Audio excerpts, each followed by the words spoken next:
Hello. Hello. It's just the two of us. Just the two of us. Can we make it if we try? I can only make it funky, apparently. Nice. That's all I have. I only have funky for you. Only funky. Only funky all the time. My microphone is Pulling pressed, you like, down right into for my some chest. There we deep go. cleave. Yeah, it's probably going to be a little bit. Yeah, honestly, this is the only V-necked shirt that I own. And yet, it's the best V-neck. But you might be best putting it straight into the center of the V, because I found Let's just go straight into the V. straight V. Straight in the V. Hi, folks. Thanks for the resubscriptions, folks. Much appreciated. Nice to see you here. I am confused because there's a camera here. I know. There's a camera here. Yeah. But it's this camera. There's Yeah. also a camera there, technically. Yeah, technically. There's a lot of technology in this room. And hello, Ellie Spot. This might be a slightly strange angle for you folks because this isn't, usually John's about facing this way. Yeah, And the normally I do like players this. are off here facing in this way. So, shook it up This is actually one of our lights behind us, but it's not on because we don't need it to be on at the moment. Behind us is some of the audio panels Yeah. that we have set up in the room, and actually a lot of the sound deadening comes from gaming books, Yep. which are right here. And some other interesting things that you might catch here and there. I'm covering all of my Netrunner stuff with my big head, Yeah. but that's okay. So good. Oh, Pook, if you had a camera trained on us at all times, I'd be okay with that. But just you. Would have witnessed a whole lot of audio tests before stream. So it goes. I mean, I spend an awful lot of time in this room when I'm working, so it'd be pretty boring. The sick backlit mood. You know what? Okay, we can turn it on, but it won't work. Actually, it will work for you. Sweet.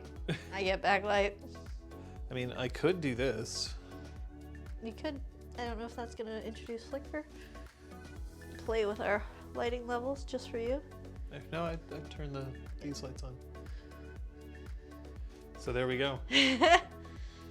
Your coaching sessions.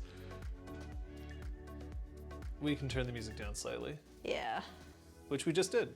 Let us know if that is bitter. Yeah. Because we're back on the wireless mics for today. Yep. When there's only two of us, they tend to work a little better.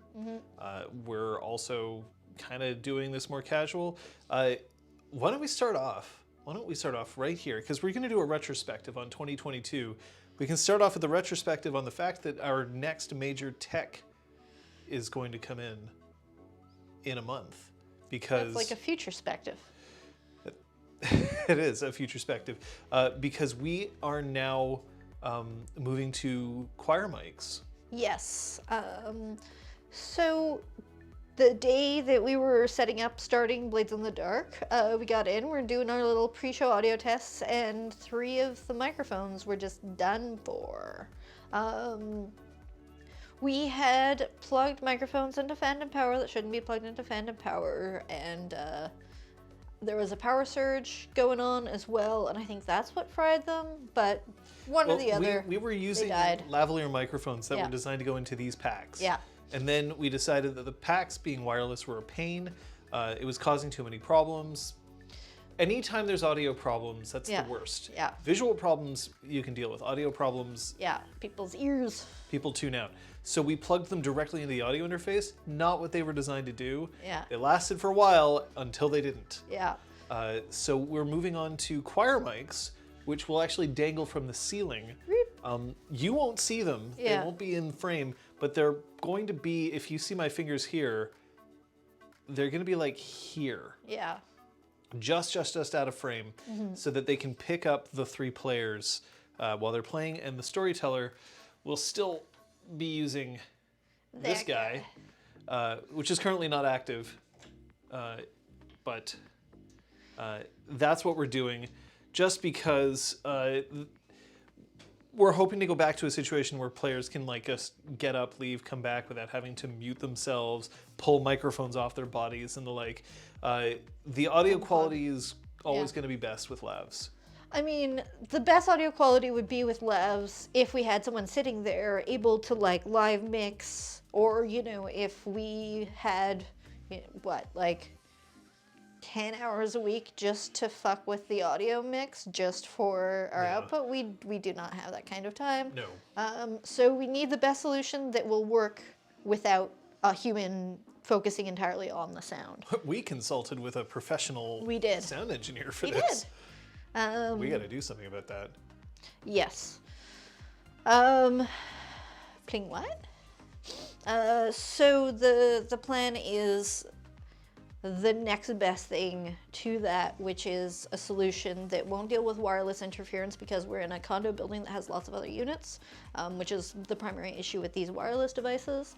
It's not going to have headsets that are going to scratch against beards or against hair.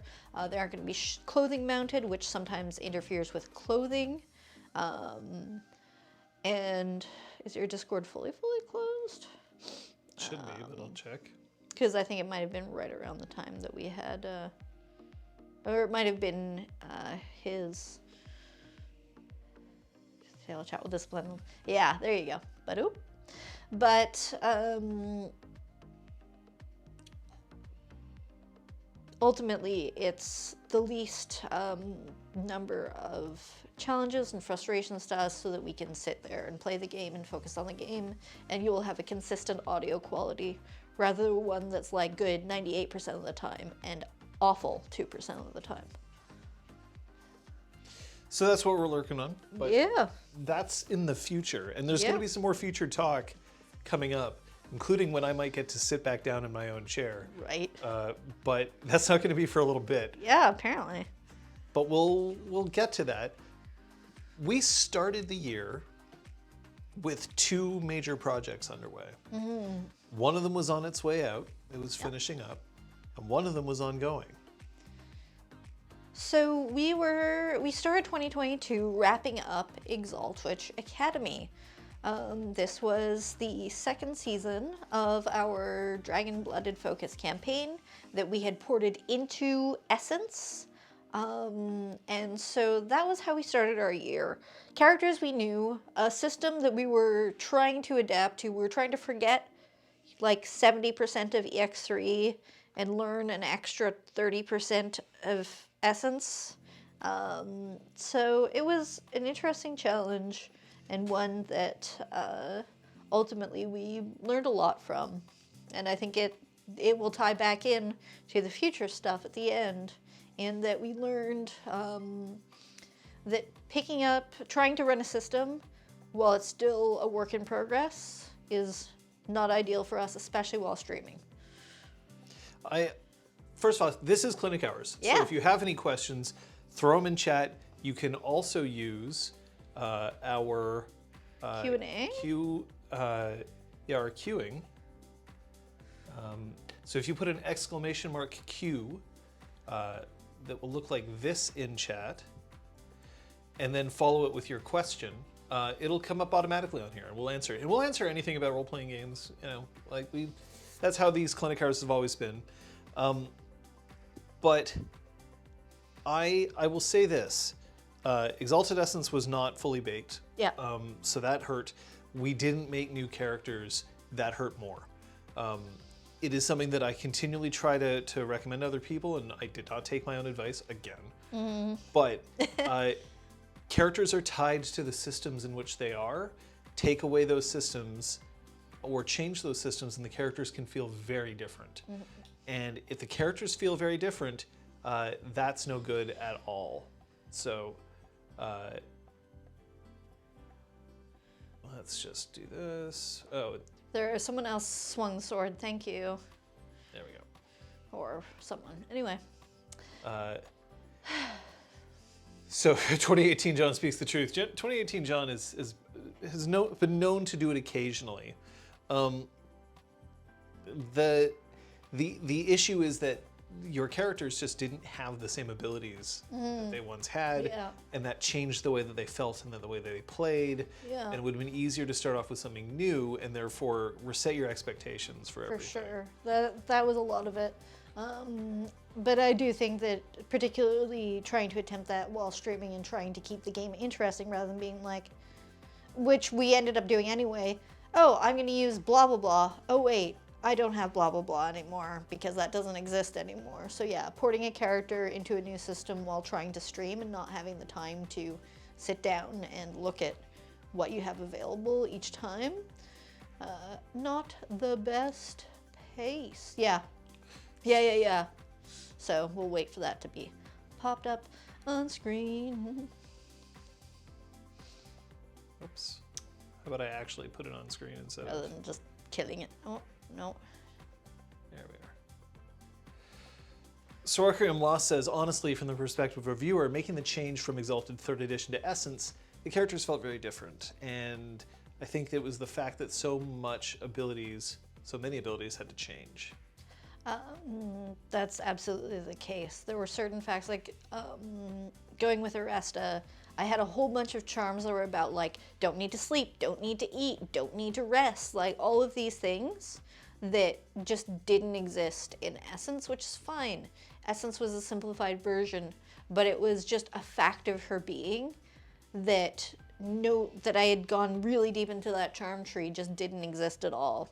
And I think we all experienced that. So it is definitely a thing to be aware of if you ever think about porting characters into a new system. No. How much is going to change? Because we don't tend to build our characters, oh, well, I am a fighter with a great sword and I can cleave. Speak for yourself. I cleave all the time, right here, Yeah. Right now. Right, like we don't tend to talk about our characters' stats first. We talk about them as people, but the crunch informs the flavor. Mm-hmm. Like what your character can do informs who they are. Well, so. I mean, it's a big book. Oh, it's a big old book. There it is. It's a big book. Yeah. It's got its other big book next to it. Yeah. We're in the tail end of the Sidereal's Kickstarter, so there may be some look at that. Also, Exalted Essence is still on its way, and we've been told that it should be ready soon. Yeah. And I can say that Exalted, so we have a spreadsheet. We've got a massive spreadsheet with all the games that we own, or games that we're interested in owning, or games that we have heard of that people have recommended to us and all that. And this spreadsheet kind of has notes from all of us, like the players, deciding, what they're interested in, what might be good, whether we can stream it, because as we've said several times in the past year, we're not necessarily comfortable streaming some games, even if we think they're super cool. Yeah. And Exalted is still on the list. Yeah, it really is. But it's definitely something that we want to see the finalized version of Essence, see what that feels like. We want to look at Sidereals. It's not off the list. It's just not going to happen tomorrow. No. I think we're going to need to see a little bit of distance still from Exalt Witch Academy to the next game. We'd like to see the final version of Essence because, I mean, I still believe that Essence might be a fantastic game for streaming. Yeah. But I want to see it, and I want to see if it feels better, if it reads better. I mean, it almost certainly will, because I think they had to really go back to the drawing board on a bunch of those things. And there are also just like occasionally like little, in parentheses, add table here. So I think that just a little bit of that useful reference information for actually playing the game actively, which is fine that it wasn't there in the version that came out with the backing, but it means that it was not ready for us to be streaming while playing. Requiem saying, I think Scion is a perfect example of a game that would be awesome but not really streamable. Yep, we've said it a bunch. I don't feel comfortable enough getting knowledgeable with all the various pantheons that exist in that game. And as much as it might be easy to say, like, no one's going to care if you don't represent Zeus as well as you could, a lot of these pantheons are very culturally tied. And while I don't think that's necessarily a problem if you're sitting at home and you're making your best effort, it's a lot different when you're doing it in public to the whole world and then recorded for permanent posterity. It just it would involve a lot of work, especially on whoever the storyteller is, and we just don't have that time, unfortunately, or resources. Does that segue into another plan we had in the works at the start of the year? Yeah, go for it. We had spoken about doing Neo Rokugan. Boom. Yes. We were going to be running a game based in the L5R game universe, the FFG version, but brought into a future, whether that was hundreds or thousands of years to be completely specified.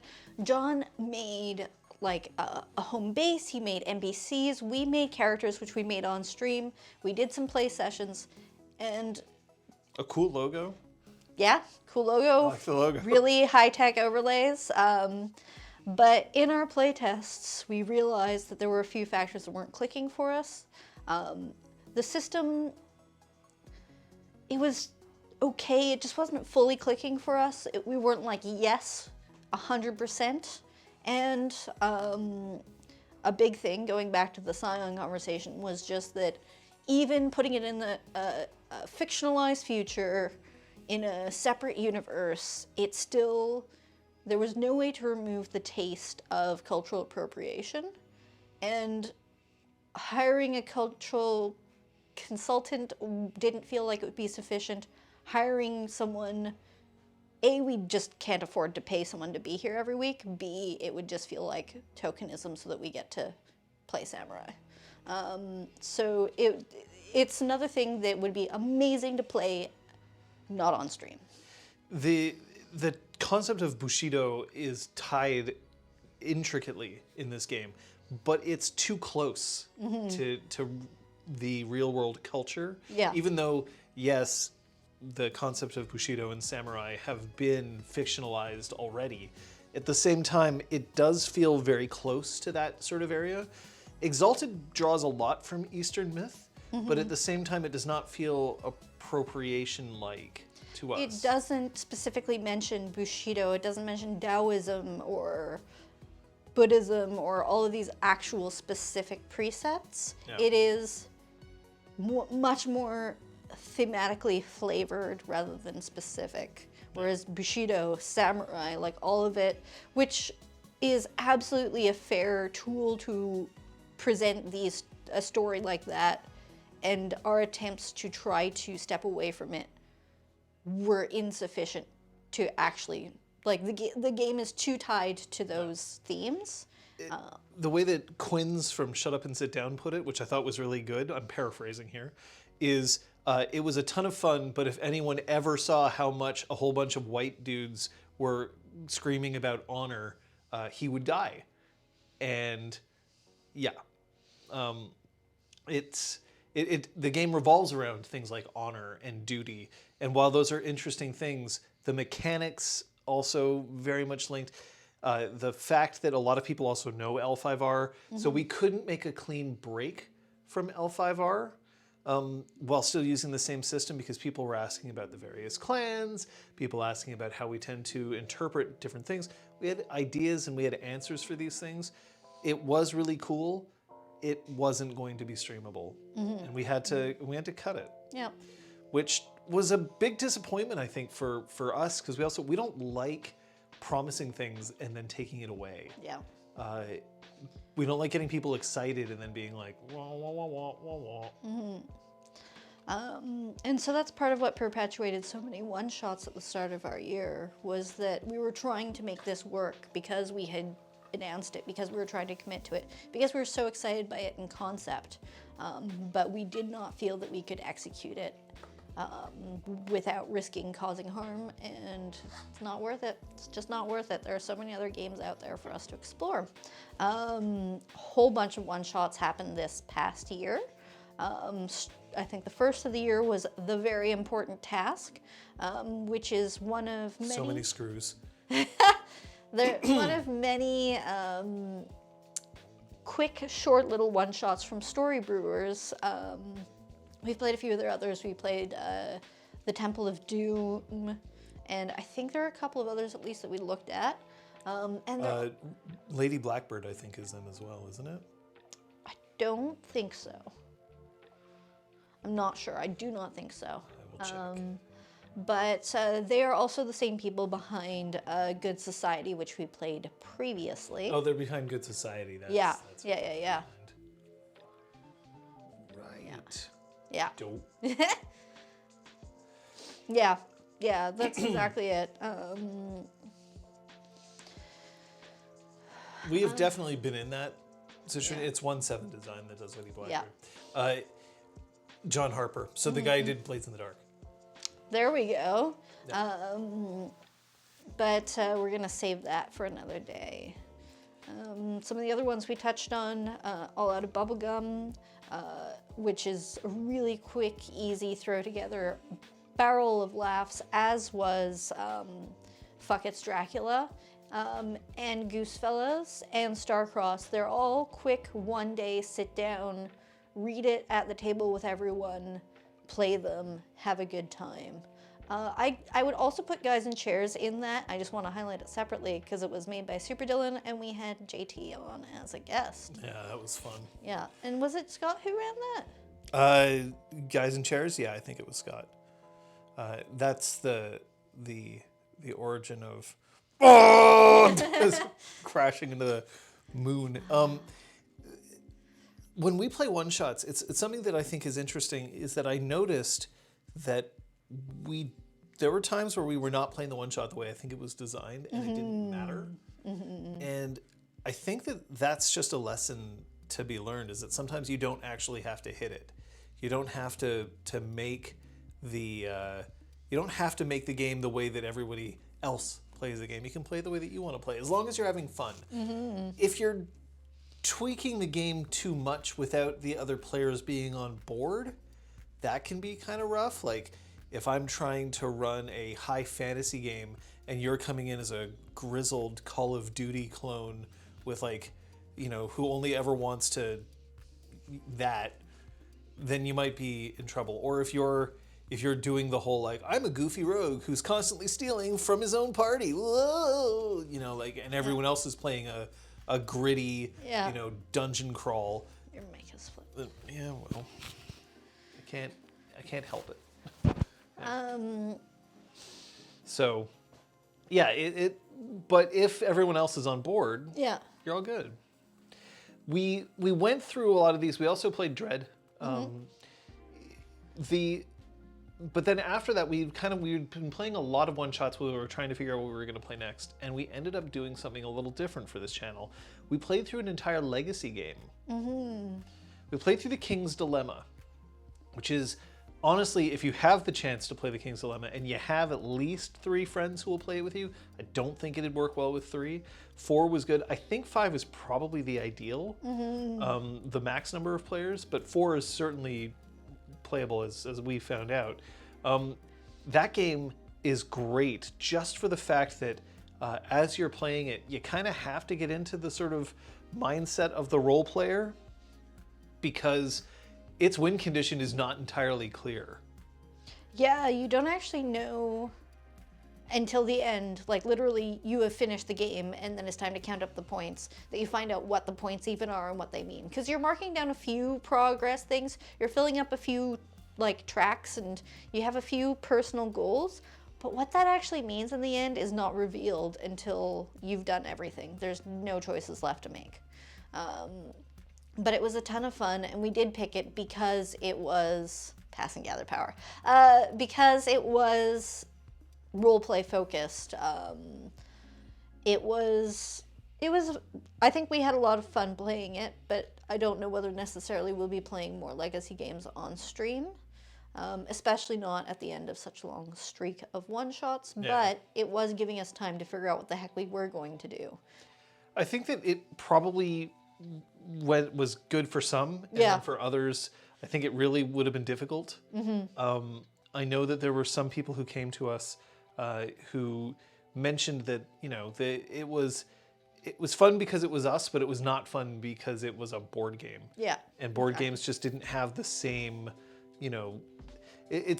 I think that's the sort of thing that for a one shot, it can work, or 1 or 2 but maybe because we spent six Six or sessions yeah. going through the whole game. Yeah.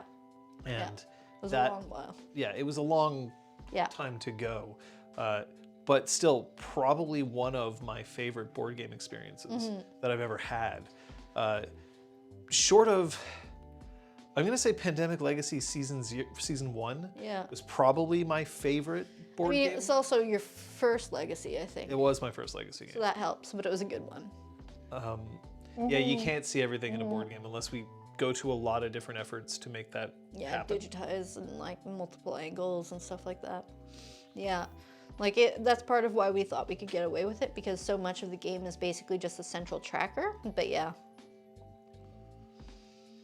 So it's it is a game that we had a lot of fun with. But if we're going to be playing other games in the future, we really got to make sure that it's either occasional or that it's something that the audience can kind of appreciate with us. Yeah. Right? At least for a video game, you can see everything that we can see. Yeah, exactly. But he really enjoyed watching Passing Game Power. See, that's why I don't think that we're going to say no. We're just going to say maybe not. Or we'll figure out a way. Because we kickstarted the Queen's Dilemma. But that, first of all, isn't going to come out for at least a year. And also, it may not be the kind of game, because it looks like it has a few extra systems on top of the King's Dilemma. Yeah. And we may not want to get into that. But what you haven't been seeing is we've been playing Pandemic Legacy Season 0 before and after streams. Yeah. And that game has also been wonderful. So we've really enjoyed it. Season 2, we bounced off it a bit. Yeah, it was. Combination of the wrong timing. Yeah. And all, because it was like in the middle of pandemic kind of. Yeah, and there was a bit of like just inability. We there were too much time between sessions, so we come back and not remember what we were doing. But yeah, we didn't. It just like also as isn't much. as good. Yeah. Yep. That's all right. But Season 0, also, you can play without playing Season 1. Yeah. Season 1, you can just play whenever. But also, if you haven't played Pandemic, the original, see, this is why the music's messing up, because this is what would play when I'm like, it's time to wrap up. Pandemic, just the normal board game, probably one of the best cooperative games you can play. Definitely good. The music's out of order from what I'm used to it being. Yeah. That's all. When we cobbled this together. I mean, yeah, it's just not in the random order that I added it to the list on the website. It's actually downloaded. But it's just always played in the same order for Yeah. all the other clinic hours that Yeah. I've done. But yeah, if you have a chance to play the Legacy games, they're super worth. But then after King's Dilemma, we led into our... while we were working on Neo Rokugan and it became clear that we weren't sure about what kind of game that was turning out to be, we had to come up with a contingency plan.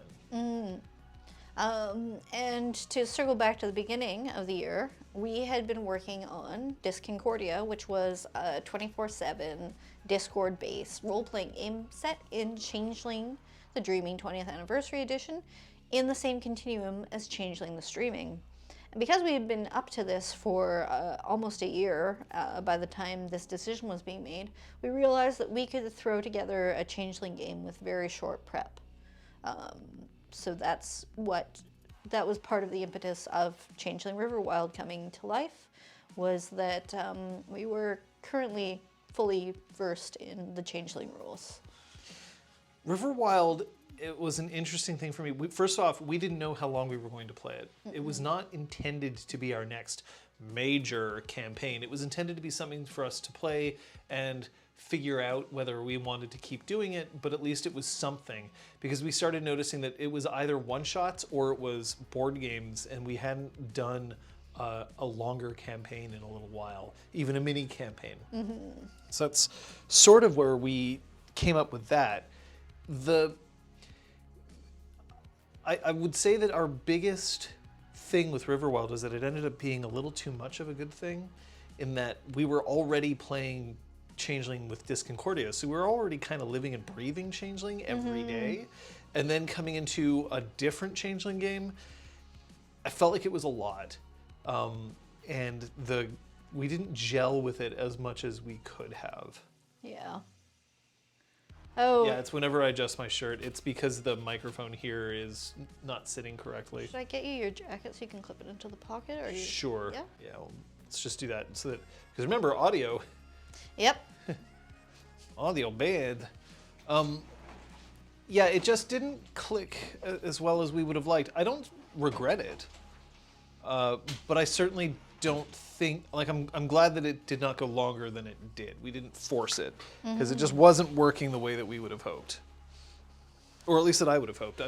I should point out I'm only talking for myself, and neither of us are talking for Liz or Scott. No. Our opinions are our own and do not reflect the entire RPGClinic yada yada legal jargon. Yeah, I think there was... It's also, I wonder, like, John is really quite skilled. Should I mute you for a second while you do this? Yep. At throwing together NPCs that are such interesting characters that may not, that he may not consider fully developed, but they feel like fully developed humans or changelings that have walked into this world with a whole lifetime behind them. And I know that, at least myself personally, I feel like it's also possible that my creating interesting changeling characters might have been a little depleted going into Riverwild. So I wonder if there's a bit of that going on as well, in that because we had been spending so much time in the changeling universe, some of those stores were depleted. And so, yeah. It also taught me a lesson that I realized I should have looked at first. Oh, thank you, Requiem Lost. Which is that we've been thinking a little too stream forward instead of us forward. We didn't do character creation at the same time. We did it sequentially. We basically did Liz, Scott, Kate, I think, in that order. Or it was Scott, Liz, Kate. Yeah. You were definitely last. And I don't think that's actually good. I am somebody who wants the group to gel, and I think it's a lot harder to have three people bring in three distinct characters apart than to have three people create their group together. Just because we're in a situation where if you aren't making the character with the other people, you may not catch what kind of themes people are interested in exploring, the kind of tone that people are going for. Well, CTS, we actually did kind of do it together and then did it apart. Like, we started doing it together and then we fleshed out the characters. Yeah, we didn't necessarily dots on sheets together, but we definitely figured out who the people were, what they were about, what they were going to be good. Like, we knew that Sophia was going to be strong in art starting out. We knew that Patches was going to be a sniper and that Rom was going to be, a troll who wields a sword, sort of thing. Like, we had some of those crunchy bits already figured out, even though the dots specifically weren't necessarily there. So that we kind of knew the rough shape and how it fit together. Whereas I feel like, yeah, it's true that with some of our other campaigns, we've sort of been like, here's the theme. All right, I'll see you at character creation. And then we all come together, we're like, how does this fit? Yeah, there's some bumping. Yeah. And some of it was also, and I'll take this as a mea culpa, I very specifically was like, it's okay if there's things that are like the same, and maybe it's not. Maybe it's, I was very much like, hey, go with your original concept, instead of saying it's fine to pivot if you want to pivot, and then that ended up causing a few other kind of like, maybe we could have avoided some of, again, that kind of bumping or friction in terms of characters either having similar situations or radically opposite differences. That could have been avoided had we worked on them together, and had I not doubled down on saying, like, you don't have to give up what you were hoping for in the beginning. Breaking hearts at the very start is a lot easier than breaking hearts after 10 hours of play. and being like, oh yeah, this isn't working out as well as you'd like. Well, you can change it, I guess. And then at that point, it's too late. There are some good things that came out of it. Changing the streaming, I think, was also sort of like, it had a sort of self-contained kind of venture for it. I still kind of like the contribution that it's sort of made to changing the streaming, but yeah. It can be a benefit of a group your size. It can be easier to not have too much overlap in abilities and such. The thing is, if you have 5 PCs in your group, you're going to have some overlaps and everyone just kind of has to put up with it. If you have 3, the thing is, that's when you get like 1 overlap, which is like a big one. And then it ends up being like, but if there's 3 of us, I've already lost a whole bunch of my identity. Well, or it's also like, you know, if you're like, okay, I'm going to build a Master of Autumn, and then someone else comes in and they also have mastered Autumn, and there's like 20 different arts to choose from, and the third person doesn't have Autumn, and the campaign isn't about using Autumn, and you may not even have many opportunities. It was going to be like your ace up your sleeve. That's why in such a small group it stands out, but even in a group of 5 it would still be a thing. Like, unless they had sat down and spoken to each other and they were both like, yes, we think it'll be great that we're both Masters of Autumn. Yeah. Because otherwise, you know, when you build your character, think about what their strengths are, what their weaknesses are, what partially, and these things help define their identity, which loops back to what we're saying about essence and changing systems. Yeah.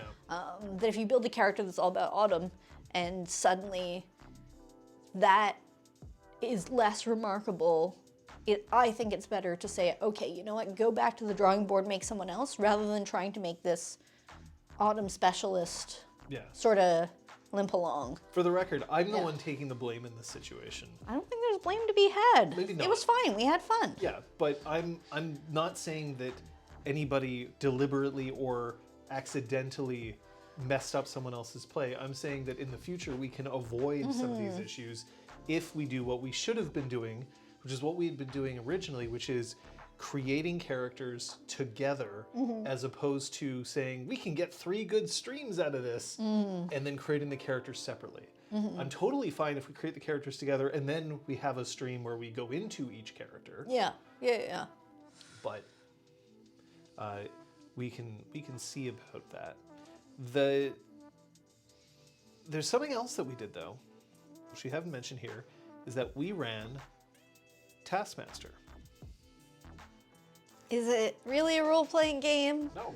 Well, the first time it was put in the frame of Paranoia. Yes, but that was not this year. No.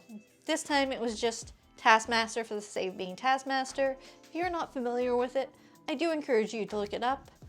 There are many seasons from many places, many countries now. It is a... Oh. Yeah. I mean, I still have got a some of wax these. seal and sealed envelopes for the tasks. It is a wonderful good time to play, but it's like such a break from what we typically do that we'd have to change ourselves to like Taskmaster Clinic or something. I mean, knowing what our schedule's looking at coming up, there may very well be a chance that there could be a Taskmaster in the next couple of months. It's the difficulty in Taskmaster for us is coming up with the tasks, because it takes some time to come up with tasks that are original enough that, you know, aren't just direct rip-offs from the television show or whatever, but also the tasks that we can do here on camera. At one point we were thinking that we would try to do a Taskmaster with like filmed tasks elsewhere and then bring them in here and then react to them like a panel show, similar to how the actual Taskmaster is done. But that's a ton of work. And while for this it might even be worth it, it's a lot harder to do in the wintertime around here. Yeah, well, it's also just the question of finding time that aligns in our schedules throughout the week that isn't the weekend. As we are here, you know, we're playing Pandemic Season 0 at the moment. Soon we're going to be preparing for whatever games, short or long, we may be playing their stream, and then there's either getting home or going to sleep. Yeah. So it's also finding that time to... Scott gets so excited, and he's hard to settle down afterwards. No, he probably undid like 6 weeks of Invisalign with those bread thrashings. Thank you, Ellie Spot, for those gifts. But I do want to say that, like, I know we've been talking about some of our shortfalls, but I do think that I had fun every single week. Whether it was, I don't know, fuck it's Dracula. I don't really remember much about the plot. I just remember having a ton of fun with how silly it was. I remember that All Out of Bubblegum, it was the first time I had played it. I know others at the table had played it. I know John often will run to, like, go to it, but... All Out of Bubblegum is what I ran when we were... we knew for Full Party, which we did over on Beatnuck's channel. Amir was somebody who I knew I wanted to do, but I wanted to try role-playing with him first. You know, it's like a screen test. Yeah. When you're committing to something that's a big deal, you want to make sure that you have some chemistry there. So I ran All Out of Bubblegum for Amir, Liz, and Scott, and that went over delightfully. Yeah. And with Jess, it was Dread. Which we also played this year. Which we also played. But those are two games that you can kind of pick up and bang, it really works. Yeah. So that's something that I think I want people to take with them forward into the next year, is to remember that there are so many one-shots out there that are 1-pagers or 2-pagers or 1 paragraph, basically, in the sense of All Out of Bubblegum.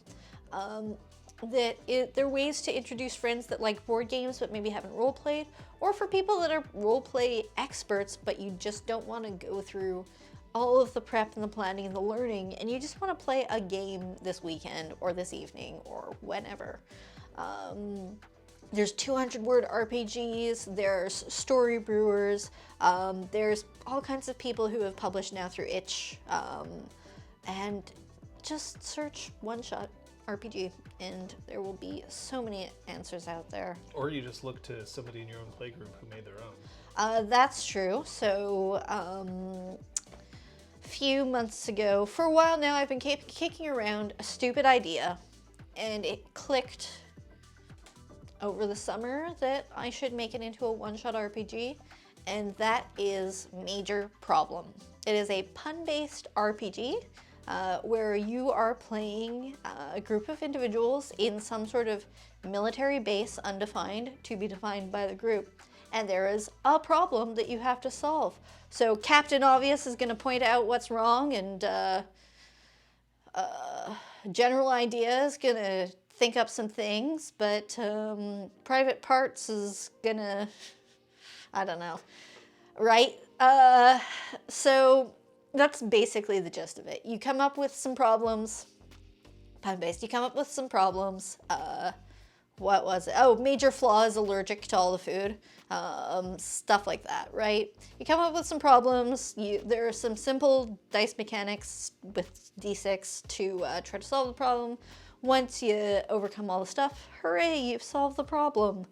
But, Ellie Spot, no, you are absolutely correct. So let's just throw that up there. Do you know of a review resource for one-shots? Because sometimes people publish with no playtesting, and it sucks to pick up a game like that.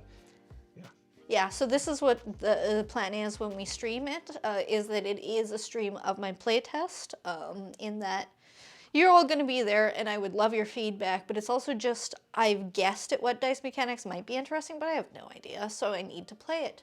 I don't necessarily know of a review resource for one-shots personally, but one thing that I will say is that the 200-word RPGs, they haven't done it for the last few years, but there were 4 or 5 years where they were doing this, where they would pick a few winners, and each judge would pick their top 10 or whatever, and write like a paragraph about the game, which is almost as long as the game, which is how we found Fuck, It's Dracula. And there are a few others that I've saved that are of interest that we haven't necessarily gone to, but at least those have had a bit of peer review to them, because absolutely, sometimes someone will throw out an RPG and you read it and you're like, oh, this is neat, And then we sit down and we're like, wait, how does this work? I don't understand. And then you've wasted your time because they didn't invest theirs. Word of mouth is often a great way to do one-shots. Yeah. I mean, RPG Geek exists, but I'm not sure how great they are for one-shots specifically. The other thing about one-shots is that they often are very niche. And niche can be great, but if it's not a niche that appeals to you, people are going to rate it down. And if it's a niche that does appeal to you, people are going to rate it up, even if the mechanics aren't great. Yeah. Yeah, it's Board Game Geek. RPG Geek is their sister site. So, like, for instance, Kate and I played Hot Gay Bro Dragons. Yeah. And we adored playing Hot Gay Bro Dragons, partially because we like the comics that they're based on. But it isn't necessarily something that I would recommend to everybody. Games like All Out of Bubblegum are lots of great fun, but if you're not really into violence at all, then it doesn't work, because the game is based on the fact that eventually everyone just has to solve everything by kicking ass. There's no other option. You cannot do anything but kick ass. Yeah. So that is something there, especially because as role-playing games have become huge in the queer space, and which is magnificent, but at the same time, there can be very niche things in the queer space that may not appeal to you if you don't have direct either experience or at least an indirect experience with that significant niche. So, yeah. So here, One thing I'll say about one-shots is that something that's one of our qualifiers is that it has to be very short, 1 to 4 pages. Anything more than that, and it's too much effort required to learn it and prepare for it before you actually get to sit down and play it, then it should become a mini campaign. Things like Good Society, which we did run as a one-shot, but it's a big enough, developed enough system that we are planning to come back to it either as Good Society or Gothic Society in the future, because it's a book. It's a book. And you folks have suggested a lot, and some of them you gave glowing reviews for, but there's so much to learn that to us often we'll pick one-shots as the thing we throw together while we're learning another system to get ready for a campaign. So the ones that we tend to play are those one-pagers. Oh, Lasers and Feelings, that might not have been this year, it might have been last year, but that's another one-page RPG, so it's easy to pick up. I don't want to invest 6 hours to learn a game that's going to last 2. I think that there's also something about, there's some one-shots that I can absolutely recommend that you play once, but that's it. The Very Important Task, I think, is a fun game, but after one session, I'm like, I have seen all I need to see of this. Still, wonderful to play, had a lot of fun, but the system isn't exactly complicated, and it's solvable. It's also not broad or vague enough as opposed to All Out of Bubblegum. I also wouldn't want to play that like every week, but I feel like I can go back to that once a year because it's like you're kicking butt and chewing bubblegum.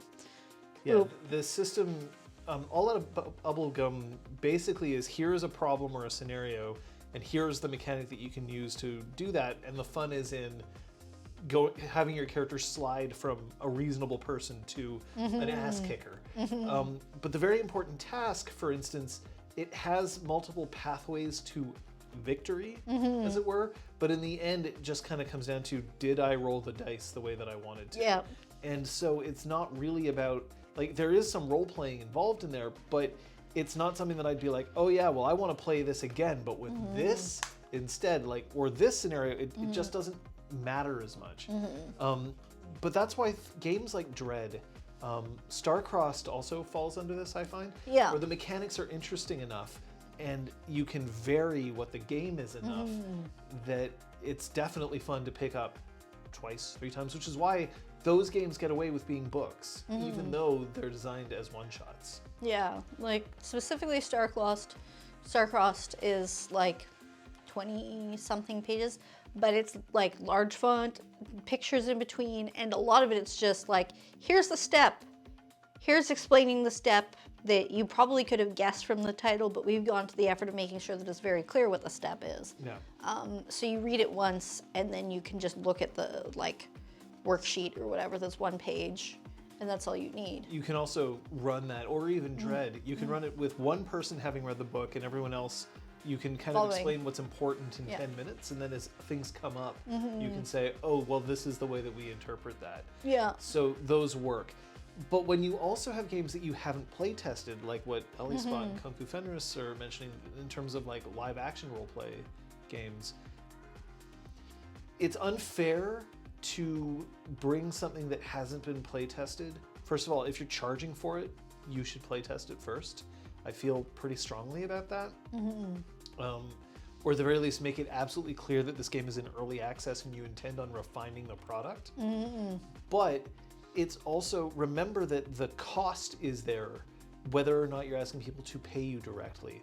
If it's a live action role-playing game and you're coming from another country and you have to find a place to sleep, you have to get your costume ready, you've got to bring your equipment, you're going to be sleeping potentially outside, right? Like there's a lot of things that can happen. There's a lot of investment that goes into it. And if you're asking people to invest a significant amount of time into a game and you're not sure it'll work, that's a rough sell. It can be really tough to do that. Yeah, I mean, I'm a believer in play testing, whether it's a 1-pager or a 100-pager. But the more you're asking, like you said, more time, more effort you're asking people to invest in. Same thing, like if it's your friends that are over every week and you play board games, hey, instead of this board game, can we play this thing? Great, that's not as much of an investment as, hey, 50 people all come to this farm and you better be wearing these specific types of armor. If you aren't, they don't count as armor points, and like you need to have like real this but not that. Like there are so many rules that end up going into LARPs, and there are good reasons for them, but the more specifics you're asking of people to invest, like thinking about the preparation and the time to get there and the money that it costs to have already own those or maintain them or require them, rather than just, hey, can we all go to this park and, or like do a practice LARP sitting around a table, right? Come to my house, I'll order pizza, we're gonna stand up and pretend that we're out in a field. Play test it. You don't need to run around, like say, I am running across this entire field. Skip. Okay, was that interesting? Would you have enjoyed that if you actually ran across a field? Like, practice. Ellie Spot mentions also in a time when layout and publishing skills can be very different from game quality. I cannot stress this enough. The biggest issue that I ran into when I was doing things like the web series LARPs is that I don't enjoy marketing myself at all. I really struggle with coming up with the motivation to post on places like Reddit or game forums or Discords about what I'm working on so that other people can come in and read it. So the thing that I would recommend to anybody is think about marketing and about how you're going to do it, and about how you have to set aside money to do that as well if you want to do it to a significant degree. But the other thing is, I will not read your game if it's not edited correctly. If it's laid out poorly, it's going to be a tough slog for me. Having a beautifully published PDF or book matters so much, and it is frustrating because I'm sure that there are so many great ideas out there that I will not look at because I don't want to spend the mental effort to parse a manuscript as opposed to a book. Well, even Essence, like I know that part of our difficulty with it was just that it was the manuscript.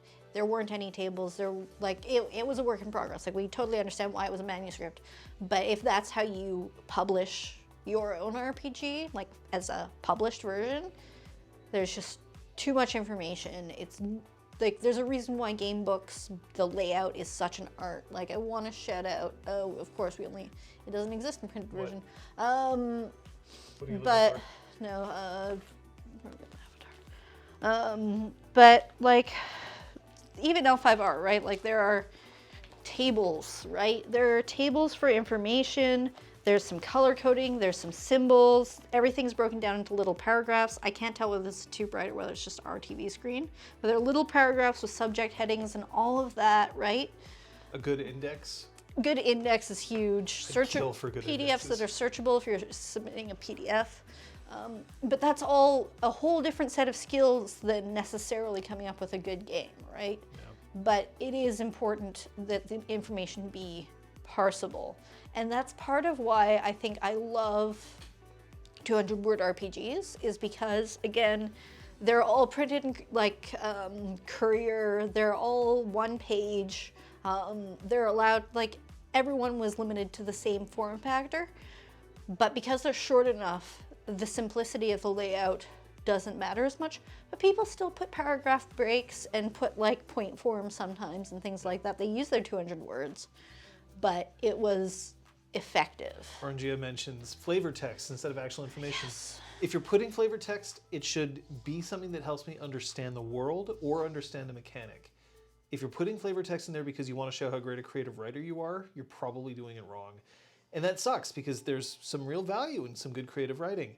But I look at a book and it has a story in it, and it's clear that somebody's put a lot of investment and time into this story, but it doesn't teach me anything about the world. And without that, it just doesn't work for me.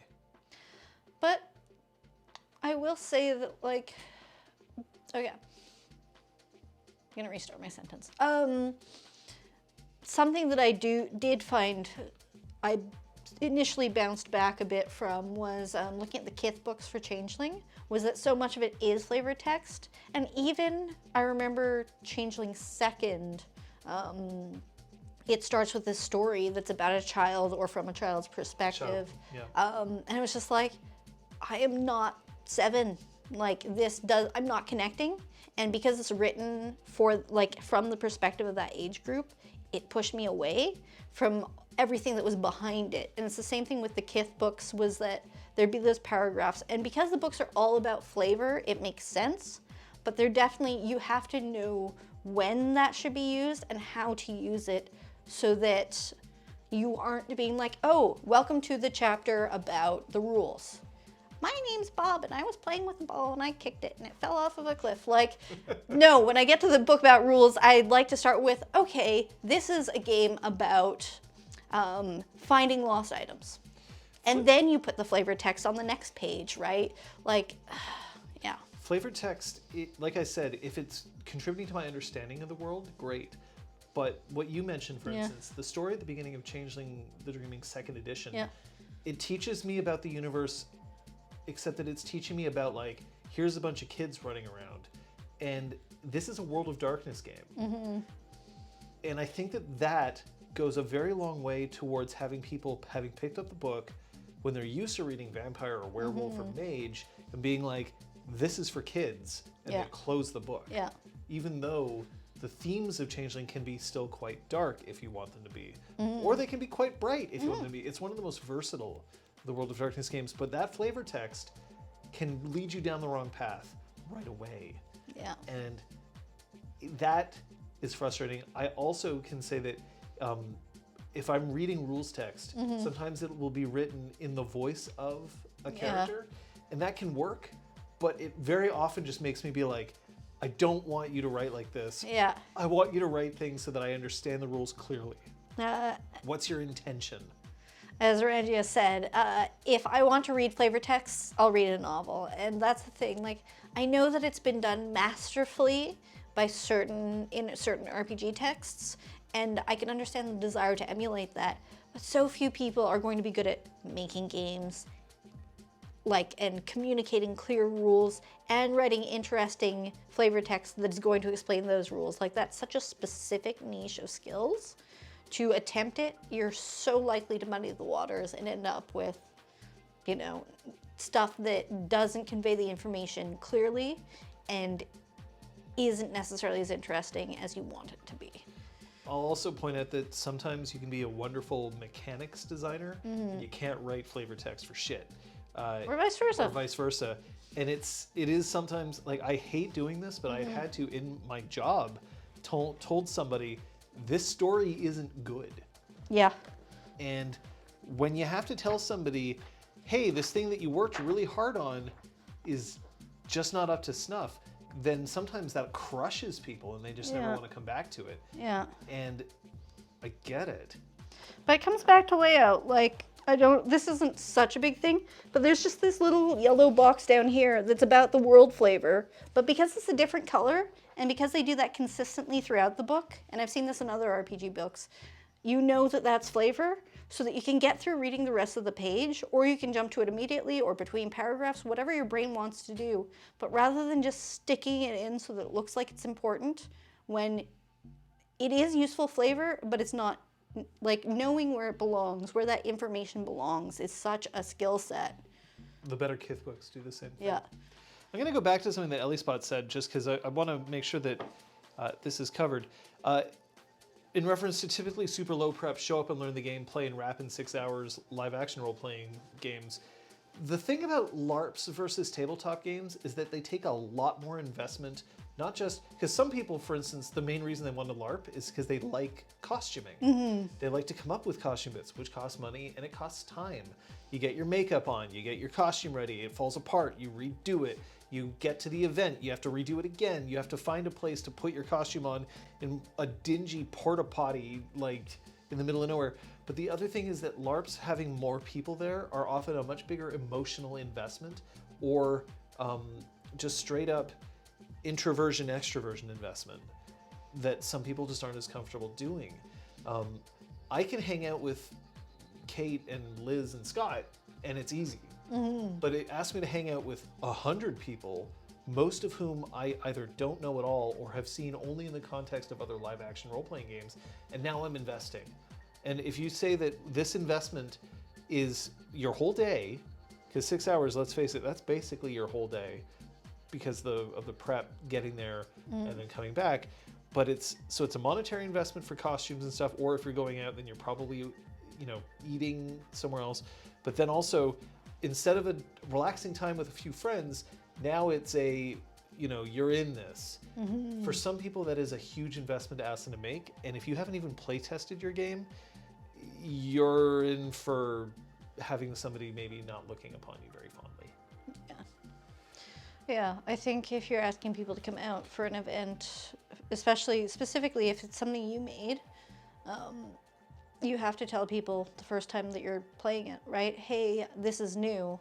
This is like, I really want you to be here and I want you to have a good time, but there might be some rough edges that need sanding that I haven't found yet. It's just that self-awareness, and it's the courtesy to the people that you're asking, rather than being like, guys, I made this thing, it's amazing, and you're gonna have so much fun. Show up, and you should all dress like pirates, and we're gonna have a pirate game, and we're all gonna have seafood because it's a pirate game. Yeah. Oh, by the way, I have no idea whether this works very well, and it turns out that anyone that, played the bosun wins, and the captains are useless. Sucks to be you, people who thought being a captain was going to be cool. You literally can't do anything, and you sat there all day looking at the people who were allowed to eat seafood, but because none of the servants had to serve you, you couldn't even eat. Ha ha ha. Like, whatever. I'm completely making shit up here. But, that's the... I'm just here for it. I know, right? But, that's it. I guess so it's something as a player to be aware of as Grab well. some of the cards. Cards. Yeah. We can actually say that this is something that we've been taking to heart. Yeah. So these are one of the versions of our safety cards. Mm-hmm. We've been working on these safety cards, which are just 3 pieces of something for years now. And it's only in the next month or so that we're going to be able to tell if we're ready for release. Mm-hmm. And we design these cards that will be available for purchase. We're going to have a free download so you can just make your own. But even the wordings on these cards and how they're used and why, we walked around for a couple of weeks with pieces of plastic in our pockets just to see whether the cards that we were planning on having them printed would survive well enough so that they wouldn't look like garbage if they got crunched up. Mm-hmm. We have done, and we know that this is probably going to be a first release and we'll have to, reconfigure. But the thing about these is that we put a lot of effort into the tiny things. These cards have little, you can see there, You see how they have little tiny symbols in the field in the background? Yeah. We thought that might be a good idea. Some of them had QR codes in the corners. I don't know whether that's these that ones. particular set, No. but yeah. But those didn't quite work. We're looking for ways for people to get to the our webpage that would have like the fully detailed rules. But we also have our rules cards somewhere. And See those if you can find him. we agonized over as well, like trying to fit everything that you would need to know. I think I've mirrored our camera, but everything we would need to know into just one single card that we can put in a pack of 5 sets would be 15, and the 16th card, which is sort of a default package size with some of the card makers. The 16th card being a rules card, so that people, that's all they need, right? You read this once, you pass it around, you have it, at your gaming table. If you read, what we do, our play, pause, stop, text. But like during the game, this is all you need. And if you're out there in a LARP, this fits into a pocket and like maybe TMI for some, but it can also be shoved into a bra and doesn't hurt, which was part of why we picked this material. Because LARP specifically, you don't always have pockets, or if you do, they're not going to be very big. And they might get folded or whatever. So it's specifically just to be able to have them on hand during a LARP. But we play tested these to hell and back.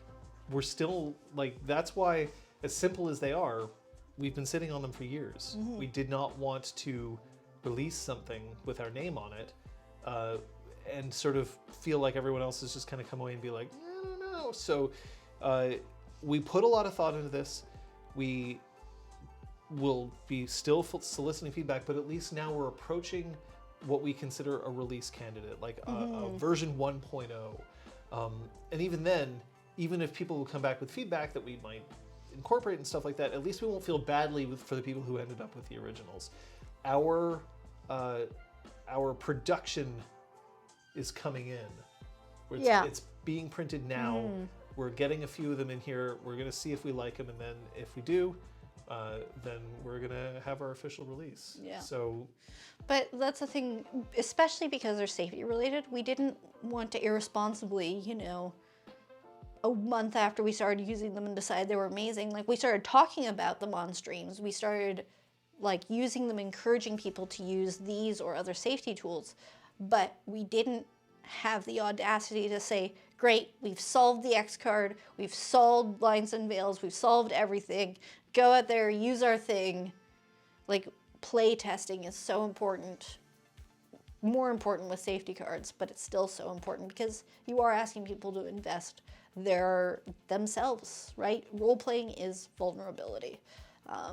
So to ask people to come out there and LARP or to play a role-playing game, to inhabit a universe without checking to see that it's like at least slightly functional, or at least not warning people in advance of what they're going into, it's just not responsible. So there's something that we were kind of playtesting while we were doing it in the middle. We were constantly tweaking and fiddling with it. That was our Disconcordia. Mm-hmm. So this year we did not start it. It started last year in August, but throughout this year, we were playing a 24/7 Discord role-playing game based in the same universe as Changeling the Streaming, which we call Disconcordia. And it came to an end a week ago. Yep. And I hope that we made it clear enough that this was a new idea and that we were developing it as we went along. Mm-hmm. But it was a huge learning experience for, I think, everyone. But it was a wonderful ride. But in the nature of it being 24/7, it was omnipresent.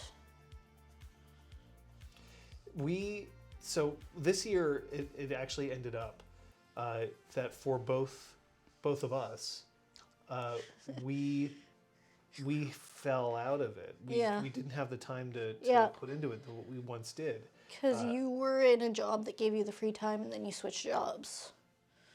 I was in a job that demanded a lot less mental capacity and energy. Mm-hmm.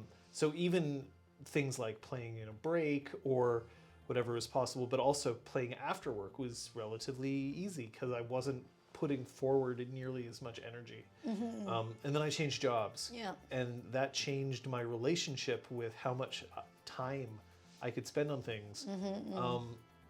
And that made it difficult for me. And for me, like, part of this was born out of the endless lockdowns, and I spent an entire month learning enough Python to code our Discord bot, and I'm very proud of it, and I'm very proud of the updated version I made this year. But that kind of free time evaporated as theater started opening up again, and I had a really great year career-wise, so I'm very happy with that. But it did mean less and less time for Concordia, and it was just a thing that I always felt like I should be paying more attention to, and I didn't have the time for. I mean, I never stopped being around specifically. I was doing a lot of behind the scenes work. I was doing a lot of rulings, private channels, consulting. Yeah. But I didn't have as much time to play in character as I did. And but I think that even if we still had the time, it was a very intense game. And at a certain point, I'd sort of feel like that it was time. The hardest thing, and I've experienced this in the games that I've run on here, I've experienced it in games that I've run outside of here, I've experienced it just in my professional life. You have to resist the urge to drive things into the ground. Yeah. Ending something too early and having everybody say, that was amazing, I really wish there was more, is so much better than, yeah, I had some good time until the dark times. Yeah. Well, and I think that was something that we were finding as STs, was that we weren't like, okay, well, the freehold's under threat for the 5th time. Like, there's only so many times you can do certain things without it feeling repetitive or stale. So there were certain storylines, or there were just certain circumstances based on the universe we were coming from, or the things that we had established, that there was fewer and fewer avenues that we felt that excited to explore as an ST team. And so I think that rather than scraping the bottom of the barrel or rehashing stuff with a different sticker on it, we did opt to say, no, this is where we're at, this is what we've done, let's end it with something that let's end it as something that everyone had fun with, rather than something that we let get stale. I am just seeing here, I'm pulling this up because I wanted to see how many. We did 40 separate revisions to our player's guide for this game. And it was something that we were iterating on so much. So that's something that we were kind of working on as well. You were working very much on the tech side, on the bot, a bot that we could have just gone with a standard dice roller and it would have been fine. Okay. We even found a dice roller that could track some stats, but it didn't do it well. It also didn't have Nightmare. Like, it was, the bot maker decided to do all of World of Darkness and COD. I think so. Yeah. Which was great, but they had 75% of every system, which kind of meant that it didn't do anything it wasn't well. enough for any, I think Vampire was pretty much done. But yeah, it was super exciting and they were still working on it and stuff, but their timeline for finishing Changeling wasn't soon enough for us. And I knew enough about coding, just enough to get into trouble. Yeah.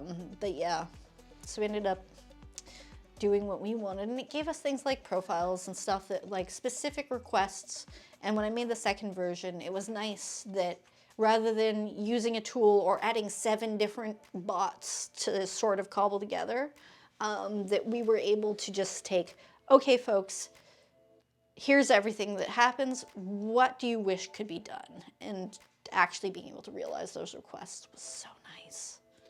It had, there were some absolutely wonderful moments in that game.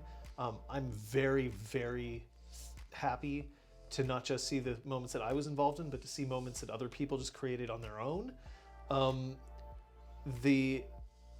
yeah, do that, Yeah. co-defenders. But I also know that there are things that I'm just going to remember, right? Like one of the reasons I'm so happy that we have the wiki is because there are things that happen in like Exaltwitch and in Changeling that I just don't remember because so much happens. Yeah. And I kind of have to drop things from my mind to make room for other things. So the fact that it's also in text and that we can go back and look at it that's a lot of fun. One thing that I will say though is that we went to a lot of effort to try to make sure that the hard parts were hidden from the players. We were open at least about like when things happened that we were disappointed with, but there were a lot, and I mean a lot of times where we would just have to get together and it wasn't fun. It was that we have to figure something out. There's a problem. We've got to solve this problem. And I think that if anybody is considering doing something like this in the future, you should understand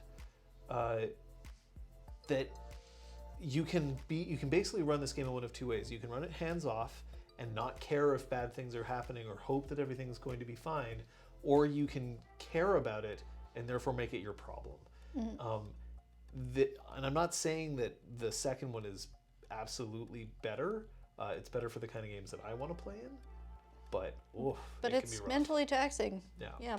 There are definitely times where, every week it'd be like, okay, we need to talk about this, we need to solve that, we need to guide this. And okay, we need to build towards that, but in order to do that, we need to make sure that these things don't become problems. It was a lot of, like, there was buckets of fun to be had, but there were definitely phases where it was a responsibility, and sometimes that was a heavy responsibility. But also a lot of fun. It's a lot easier to handle heavy responsibility when you have less responsibility in your real life. Yes. And having a team, though, it was so nice to have the four of us. And sometimes, one of us would just be like, I do not have time, but I trust you guys. And that was completely fine because there were three others to still have people help carry the load of those tough decisions. One of the things we had is in our storyteller chat, if we had something that we needed to communicate on the whole, we needed to get two other storytellers to put a check mark on it. So you didn't need all three because sometimes somebody just wasn't available, or literally they just said, I don't have the capacity to deal with this right now. I'm busy. I'm too close to it. I don't have the emotional space to handle it. So other people can handle it right now. And that worked out well for us. And it is something that I'll just note, that all of us were getting busier as we started to get more work coming out of the pandemic. But it then got to the point where I had to stop playing in order to spend all of my effort on the other things. Yeah. And then at that point I started realizing this isn't as much fun as it once was for me. And that's when I started wondering about what I could do to make it better. And the answer ended up being to evaluate whether we needed to start sunsetting. Because that's also it. Like if there's 1 hour of work a day to keep it running, and you go from having like 8 hours a day to 2 hours a day, if half of your time is the work part, right? Like that, and that's just life balance. That's just how things go. Yeah. Ellie Spot, I super appreciate the offer, but in order to make it available to other people, unless I'm asking them all to like download and install Python and learn how to launch an app and have it running, I would have to be hosting it somewhere. And that is like just an upfront cost that I'm not willing to invest in. So I super, super appreciate the offer, but I just, at this time in my life, I don't see myself hosting Discord bots for other people to use, unless it's like one of you. Or actively supporting. Yeah, or something that I'm working on. Yeah. I think that if somebody was comfortable enough to know how to run a Discord bot. Yeah. It's like, do you know how to install Python, install libraries, and launch an app? Like, launch a Python script and run it? Great, I can make that work. But, like, yeah. Avatar of Cain, just ask anything you Yeah, want. yeah. We It's haven't fine. gone over too much of what was posted. If there's duplication, we'll just let you know. Yeah. I believe this is still the Disconcordia segment, so if you don't care about Disconcordia, skip ahead. Or stay and learn something. Yeah, we'll come back. We've Yeah. got other things to talk about, but we did have a couple of questions coming on Discord. We're going to answer some of them quickly. Skip if you're watching the VOD. Come Yeah. defenders. If you're here live, too bad. You gotta deal with it. One thing that I will say though is that we're not really going to be answering a whole lot of lore questions today or like in character stuff because there's a bunch of people here who are here for the retrospective and didn't play in Disconcordia. So Yeah. hearing about specific plot lines is probably not what we're going to be doing. But I'm going to reveal one. Avatar of Cain did ask, in the end, I'm paraphrasing here, who killed Zoe? On Samhain, it was Edgewick. Edgewick killed Zoe. There was no secret kind of hidden cabal of people. Edgewick did not want to kill Zoe 9 days out of 10, but it was Samhain. And you indulge in your unseelie side, and he decided to chimerically kill Zoe because he thought that he could get away with getting some things like her cell phone. Zoe was trying to identify who her killer was, but again, it's Samhain, and that stuff does not last until the following morning. Yeah. So that's the one kind of lore thing that I'll get into because it was fast to do. Yeah, but he didn't remember doing it. Like, she couldn't remember it happening. Like, that's the magic of Samhain, is that no one remembered. So it wasn't just someone lying. No one knew. And he wouldn't have tried to do it again. No. So Mia asked us, what did you enjoy the most? Which were your favorite moments? What did you learn? What didn't you see coming? And what made you laugh, cry, or give you feels? We kind of covered a lot of this just now. I will say that what I enjoyed the most was seeing a lot of people experience games like this that they hadn't experienced before and loving it. We got a lot of great comments about it, about the kind of game that we were running on here, and I think that was my favorite. It was, like, I'm sorry that this was the case, but it was nice to see people who had had negative roleplay experiences, people that weren't good with consent in terms of mind control, or just general, like, player, like, communication and stuff like that. And I'm very thankful that at least what we've heard is that, broadly speaking, people seem to have felt more comfortable between the safety tools, between our presence, between the private chats and the one-on-one chats, encouraging play to happen on server so that we were always there to step in if someone needed it.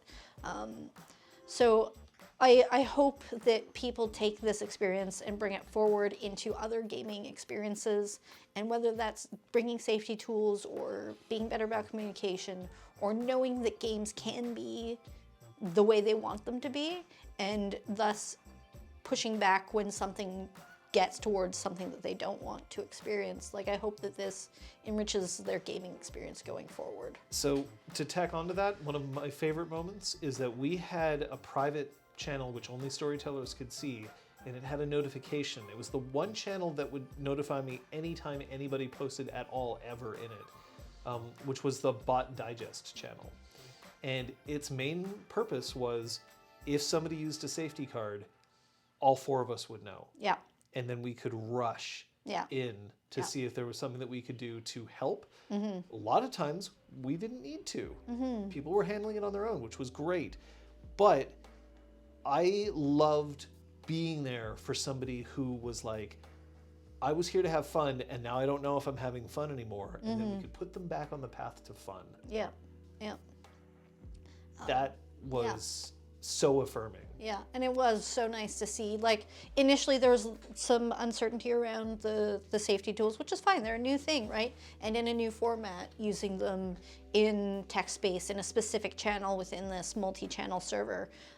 But yeah, moving forward, whenever there would be, like in the last at least 6 months probably, whenever there was a safety card used, you know, we'd rush in and we'd see people being like, oh, pause, by the way, let's not continue this subject any further. And then the other people would be like, yeah, totally makes sense. Sorry for getting so close. Great, we're going to continue. Boom, boom, boom. Everyone's good. Scene continues. And we're all like, good job, everyone. We're here if you need us. Back into the shadows. That was honestly Yeah. some of the best stuff. I will, in response to some of Mia's questions there that you had thrown up, one of the big things that I want to highlight was the festival early on. We had posed a challenge to the Freehold. We didn't tell them how it had to be solved. They came up with ideas. There were lots of ideas. There was one that was really insane, that was like way off the wall, that people pushed back against. It pulled up so much drama, but so much of it was player created. So many people figured out ways that they could contribute. People figured out ways, they pulled each other into participating in one way or another. There were things for people who were good with weapons, things for them to do, things that people that were good with arts, people that were just good at their skills, whether it was music or puzzles or whatever. Like, the players themselves helped each other have fun as much as we were there to push things along or guide or add in suggestions where they needed, and we were running the mega plot that was going on underneath it. It was just so nice to see everyone finding ways to come together. And I feel like that, like the first few months, or the first month, it wasn't long before that event, but everyone was finding their feet, meeting each other's characters and stuff, but that culminated, and I feel like at least player to player, there was a lot more comfort in like working together, even if character to character there was still headbutting. Requiem Lost mentions, one thing I greatly appreciate was near the end of the server, I fell under some serious stress. I was able to express that, and without even any discussion, Liz jumped in and said, seriously, don't worry about it, we have this. It was so very reassuring. Yeah, I'm going to say this not to, and I want to say it because it was a joy to be able to do this, and it's not a complaint. There was actually something that was going to happen to your character, Requiem, towards the end of the server, which I stopped because you had mentioned that you were under some stress. It was something that was going to be very specifically about your character. It involved the way that you treated Incisor. And then we just didn't do it because I was like, I don't need to put additional stress on you right now. But the way that I knew that is because you were open about saying, right now, I got a lot of stress. Yeah. And fantastic. Yeah. And I know that others did that. Like, so many people had big and small life events going on, whether it was just a bad day or, you know, a baby, like, you know, waiting for the baby, or the baby being brand new and thus not having any sleep. Like, that's probably the big scale item. But even just bad days, or like not sleeping well or whatever, those were such good things to know. And some people were really open about it. They would come into their private channel and be like, hey folks, things are bad. Could we put this situation on hold for a while without my character having repercussions? And because people were like willing to reach out to us, of course we wanted to accommodate that. So thank you so much for using your word holes when you were able to, because it would mean that, well, you know, we said you were gonna have this conversation today, and, you know, I don't care that, you know, your baby was born today, otherwise, you know, the whole freehold's gonna explode. Like, no. Yeah, okay, also Pukajutsu being in the hospital for a long time as well, right? Like, fuck, we just want to play with you guys when you're available and when you have the spoons to play, not when you are in the shit of the things that life can throw at you. Like, and that's something that I encourage folks to do at their own tables, and using cards like these. There are times that you have seen us be like, hey, by the way, you know, I've had a week, let's pull it back. And usually we have those conversations off stream beforehand. Sometimes we'll make a point of repeating it on stream, sometimes we won't. But it's just so important. There's so much fun to be had. It's wonderful when you want to have those intense moments, to have them, but it's awful to be thrown into those intense moments when your stress level is already up to here. Even something as simple as Requiem saying, like, one day I woke up sick. Yeah. What's the point of playing a game if it's not fun? Yeah. And what's the point in punishing somebody over something they don't have any control over? Yeah. I mean, hell, today we were supposed to stream the Blades in the Dark Froyo, and Liz and Scott booked a gig, and we're not in a position where we're like, no, you turned down that gig. You were spoken for also, on Sunday. like I'm very happy for them. They both booked the same gig, so like that's a really good, you know, career thing and monetary thing. Of course we're gonna do something else. Yeah. So it is something that I really strongly recommend for everybody. Even if it's just a tabletop game. Hey, you know what, today, look, I had a rough fucking week. Could we just not do X, Y, and Z? And the answer is, yep. And it's just better. Though I was running a LARP once, and there was a wedding planned. I probably have mentioned this at one point years ago. There was a wedding planned between an NPC and a PC, and the whole session was around this wedding. And the person who was getting married had decided not to show up to the LARP that day. And we were waiting around because we didn't know what was happening. And then eventually we managed to get into touch with him, and he was like, oh, I don't know, I just didn't feel like coming in today. And that was a situation in which we kind of were like, dude, you knew that today was all about you, and you didn't even tell us you weren't coming. And then he was like, okay, I guess I'll, and he like got himself together and he rushed out and he showed up and it worked out. And in the end it was fine. But like, if he had told us in advance, I'm not coming because I had a bad day, at least we could do something about it then. Yeah. So it's just better to fall on that side because there's so much that you can do. And if you're the kind of person who's like, well, my games are hardcore and I don't care if you had a bad day, I'm not going to make things easy on you just because, or you don't want to die in the game, well, there has to be a threat of death, otherwise the game doesn't matter, well, then you can go fuck yourself. Because that game is not for us. Like, just try to be forward about that stuff so that people can say, have a nice life and go play with someone else. Yeah. But yeah, we did have a situation actually specifically with a wedding where one person was supposed to officiate, and I don't know whether they were able to communicate beforehand, that they in the end weren't able to, because we're also dealing with time zones. It was really cool. We had players from literally around the world. And so at the last minute, it was like, okay, great. If this person doesn't show up, I think you should ask this player. And that player was thrilled. And that character was even more thrilled, as far as I can tell. And so we were able to solve for it because we were aware, like, okay, this person's supposed to do it. They aren't getting back to us. We're worried that something has come up because things have been like topsy-turvy in their life. So we were aware of that potential. So we were able to solve for it. And it's just so much better to be able to solve for it than to, punish someone for not showing up. Like, no one punished the person who wasn't able to make it in the end. Like, at all. There was never any flack about it. Like, there's, I wish you could have made it.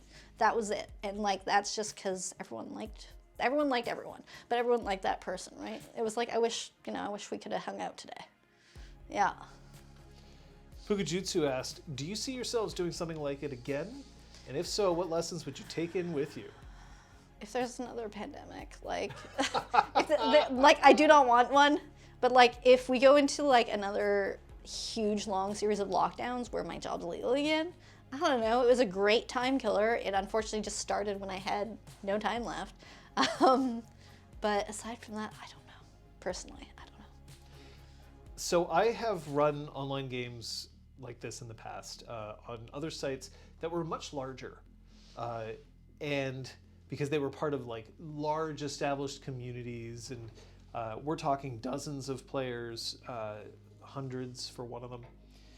And I will say that this was probably my favorite one out of them, because I got to take control of safety with the other STs, and in other games, safety was just kind of like an afterthought.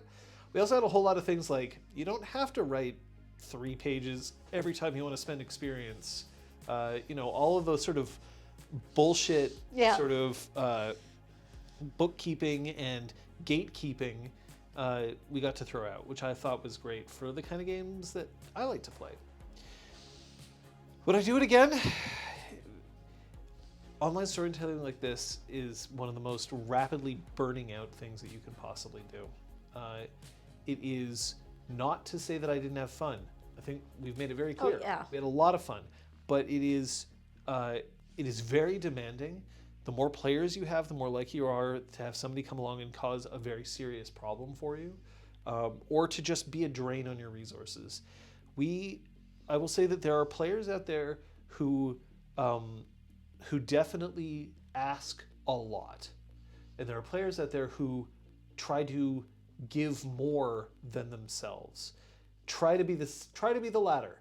I'm not calling anybody out because I think that some of that comes with experience, And also, some of it just comes from your just general disposition, right? Like, it's fine. But this game had a larger proportion of the latter, a larger proportion of people who came in and were like, I'm going to try to make this game not just fun for me, but fun for other people. And it's not on like an every individual day. It's an overall thing. Like everyone had bad days and good days. Oh, for sure. Yeah. For sure. Yeah. So that's why I really liked this game. But would I do it again?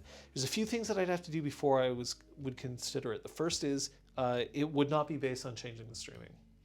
The main issue that I have with the game as it stood was that I had to take a disproportionate amount of responsibility for the world, because it was a world that I created and a world that I nominally still control. We haven't closed the book on changing the streaming and locked it and thrown away the key. That's still something that may come up again in the future. And so there were things that, like, the way that the entire nobility system runs, it's not in the book. That's me that has to figure that out. Most of the NPCs were mine because they were created for the other game, and so knowledge about other game lines like Werewolf. So a lot of it fell on me, and that's through no fault of anyone but my own. Because I said, hey, we can just do it. Now you were PCs, now you're NPCs. Like, so it was very difficult to have people join in.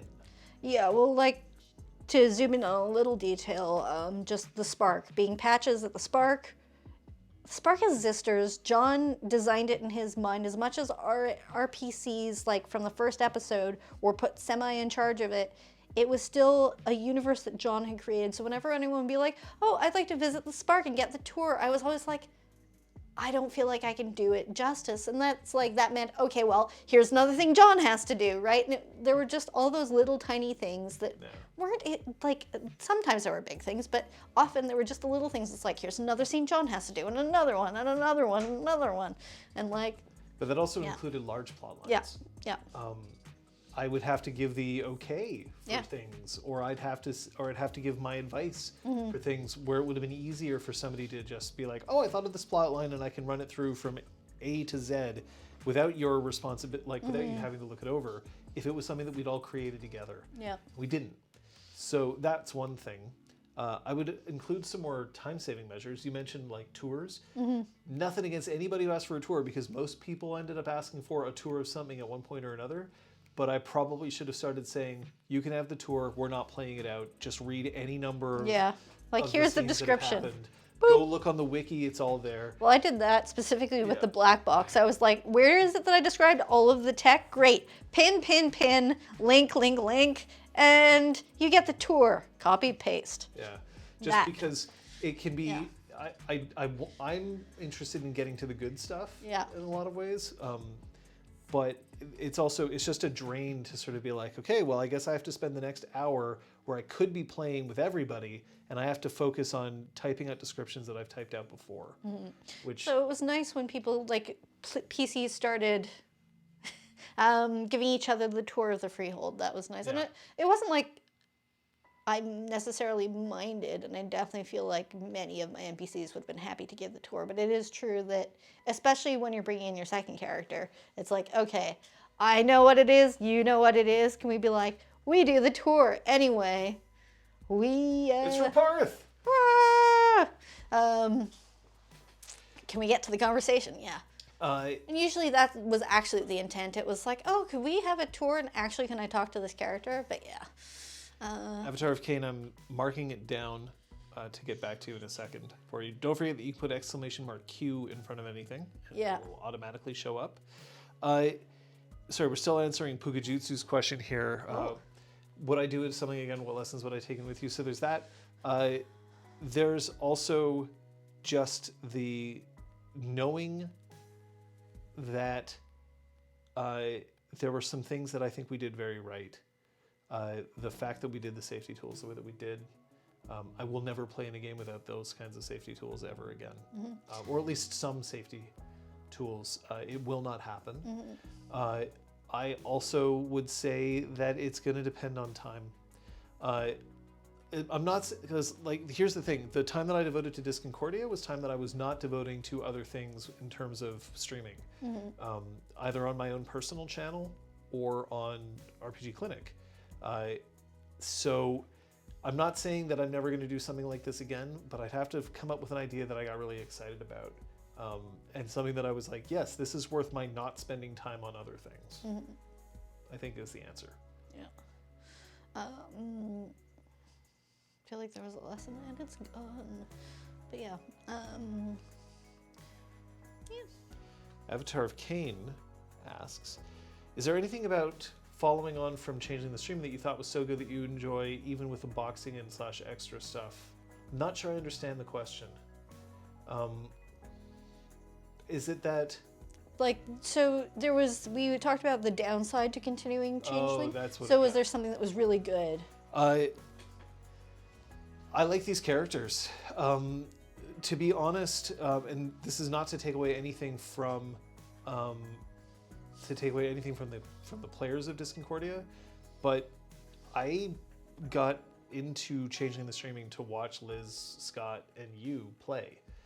Patches, Braum, and Sophia are wonderful characters, and I love seeing them again. So there's that. Part of it is that. Part of it is also I got to play some characters that I hadn't had a chance to play with before, and I got to have some interesting interactions that I don't know I would have had otherwise, right? Like, how would this particular NPC react to this particular new PC that exists in this continuum? So I think that worked out well for me. And it means that if we do pick up Changeling streaming in the future, then there will be an added dimension to it that wasn't there before. Yeah. It was really interesting seeing, because part of how we concluded Changeling the streaming was that things had changed, right? Sophia became Countess, Braum had a new freehold. There were fundamental changes in what was going on in people's lives. Patches had joined the Golden Braid and become Dougal, and all of that happened in like the last 15, 20 sessions, which sounds like a lot, except for when you know there's 136 plus bonus episodes. So many. So it was interesting to see what that life was like, to see what that next step was, and like the obligations, right? Like you saw Sophia's obligations as Countess. She was constantly hosting, having meetings and stuff. And it was very interesting for me to pick up Patches again and be like, what does she do now that she isn't hanging out with her two buddies all day, every day? Because those people have lives. It was neat. It was fun, and it was great to see what was happening with all the other NPCs. Kung Fu Fenris, you can play a Fiona any fucking day. Yeah! Kung Fu Fenris also asked, would there be a way to slay the time zone demon? Yeah. Time zones are a lot easier to handle when you have like 100 players, because then you will have more players at certain times of day. I'd like to think that we did as good a job as we could with the players that we were handling who were not close to our time zone and who had radically different schedules than us. It's an unfortunate thing. I freely admit that it is more fun to play when there's a lot of people who you can potentially interact with as opposed to a few. But that's kind of what we could do. No, you know what the answer is? If you are playing in this game, you have to change your sleep schedule to match our time zone. Oh, Christ. Change your job, change your life, sleep when it's light out, play when it's dark out. No. One thing I do appreciate from our players is that there was very little complaining about how we were not serving people. Yeah.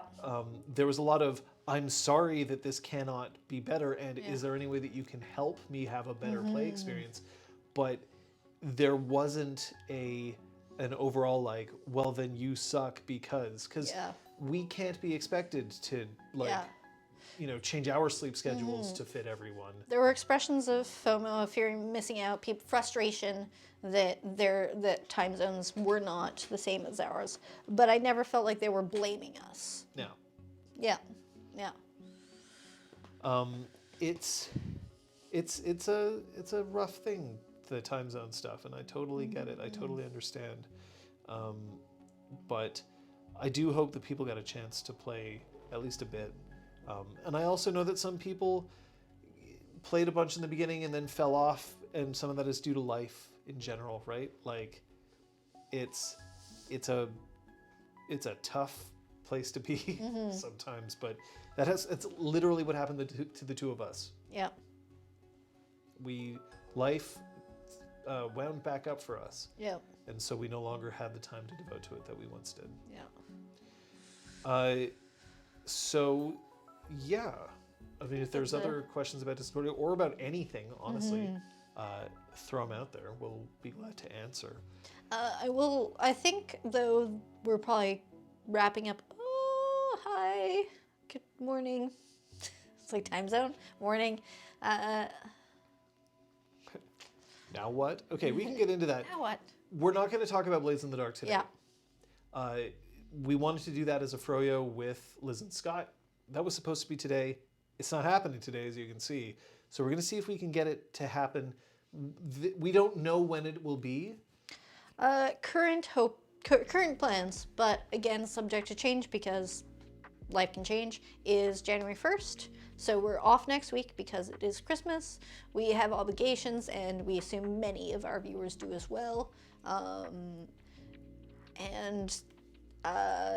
So we're off next week, but January 1st, we're planning to be back, and we will be doing the Blades in the Dark froyo.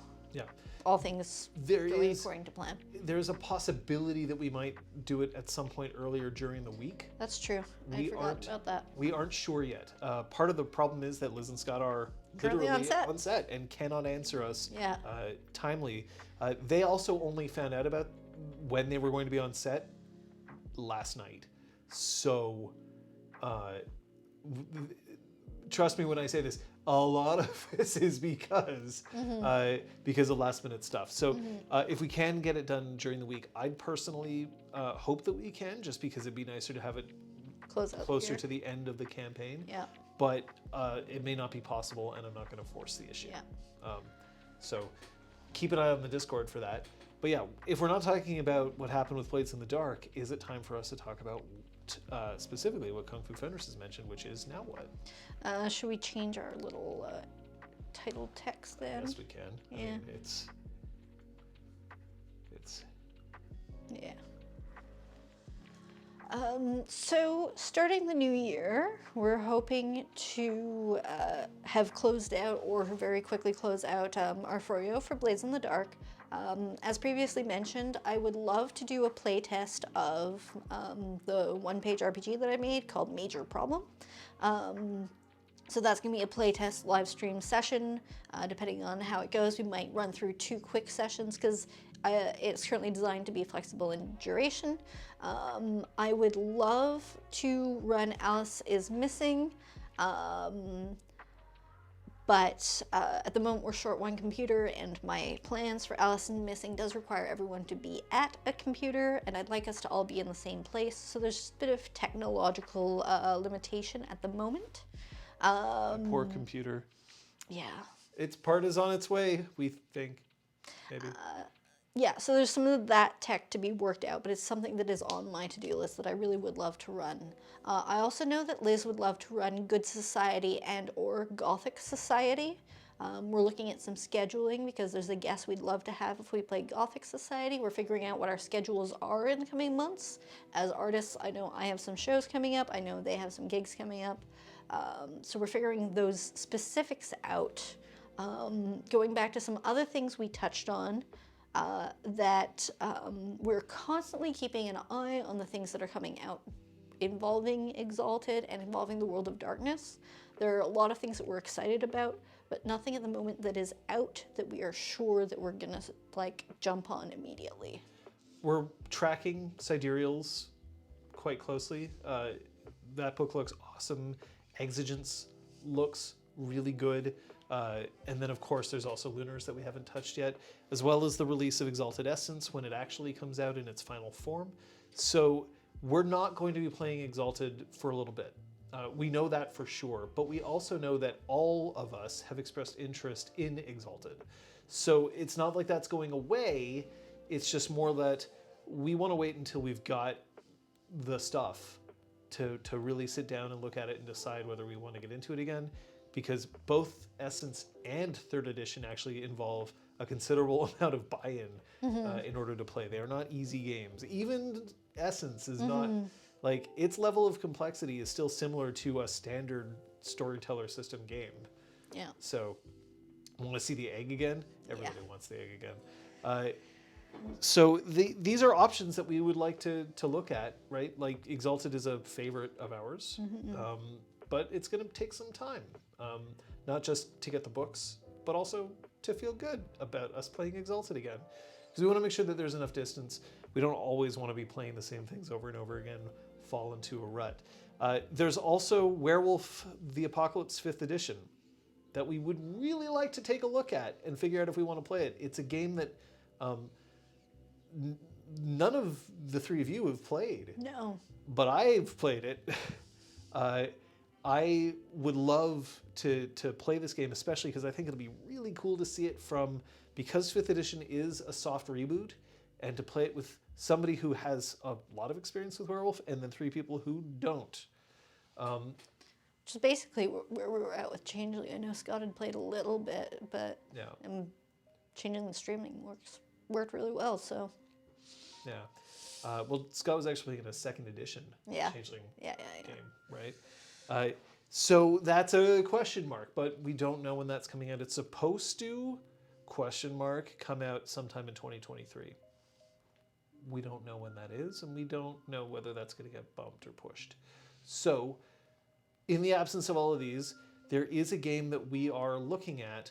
We are not prepared to say that this is the game we're going to play, but eventually I want to run a game again, because it's actually been a little while since I've run a game. And so we are saying today that the game that we're looking at currently that we may play based on playtesting internally for ourselves. I know that Liz is planning on reading a significant chunk of the book over some downtime that she'll be having in the next little bit. Do you want to say it or should I? Go for it. We are looking at playing Avatar Legends, which is the role-playing game that is based on Avatar: The Last Airbender and The Legend of Korra.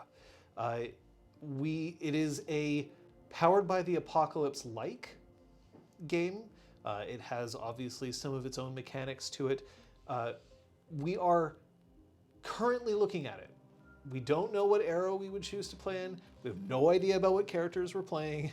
I'm trying to set expectations here. It is our front runner, but we are not prepared to announce that that's the game we are going to play. Just that it's the game that we are looking at, and it's going to take us a bit of time to figure that out. But thankfully, because we have Alice is Missing, Major Problem, Good Society or Gothic Society, and something that I've been planning and I'm hoping that I might be able to put forward that I'm pretty sure will happen, but I'm not ready to announce it just yet. But that's just a one-shot. And possibly Taskmaster, we'll see. So in other words, we've got a bunch of plans coming through, especially because there's a couple of Sundays here and there where one or more of the players aren't available. But once we have kind of a more set and regular thing, that's the game that we're investigating. Yeah. Yep. Be prepared for me to share more of what I've been puttering around with, because at the moment I'm between gigs, so I have lots of free time. Keep going.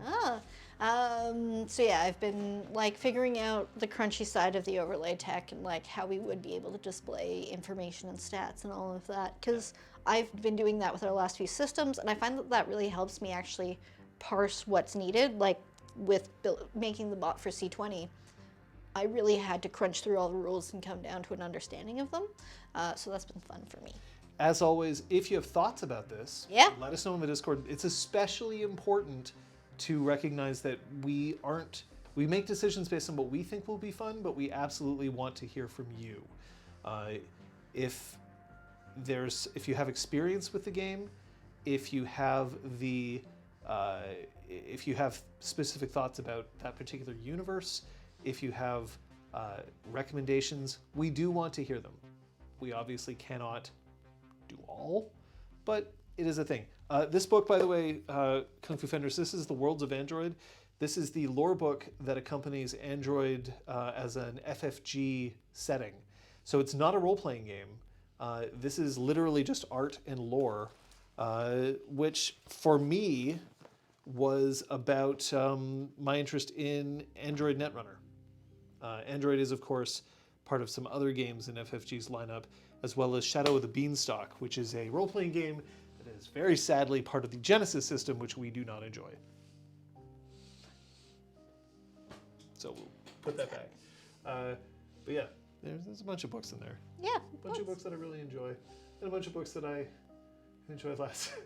But, you know. So it goes. So it goes. I will give anybody some definite credit if you can recognize what these books are. If someone knows what this is, these 10 volumes, I'd be very curious. Zoom in, enhance. Enhance! Yeah. And of course, this is Tomboy. But, you know, these are my signed copies of Tomboy.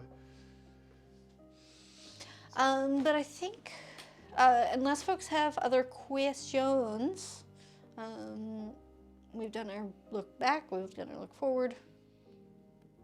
What about our look now?